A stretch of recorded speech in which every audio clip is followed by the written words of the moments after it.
আচ্ছা, তুমি কি কখনো একটা স্বপ্নকে ধরে রাখার জন্য সব হারাতে রাজি হয়েছো? হাই, আমি পোস্তু, একজন সাধারণ মেয়ে, কিন্তু আমার আঁকাগুলো সাধারণ নয় যে। প্রতিটা ছবিতেই নিজের কিছু না কিছু টুকরো রেখে যায়, কারণ ছবি আঁকাতেই যে আমার শান্তি। স্বপ্ন সহজে ধরা দেয় না।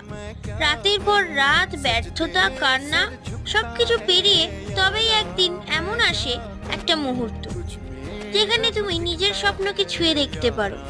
ছোটবেলায় বাবা বলতেন, জীবনে এমন একটা জিনিস জিতে নাও, তো যত দূরেরই মনে হোক না কেন, মন থেকে যদি চাও একদিন সেটা তোমার হবেই। আজ আমিও সেই চেষ্টা, দেখি যদি ছুঁয়ে দেখতে পারি নিজের স্বপ্নকে। তোমার জীবনেও এমন কোনো স্বপ্ন আছে এটার জন্য তুমি লড়ছো? কমেন্টে লিখে জানিও তো।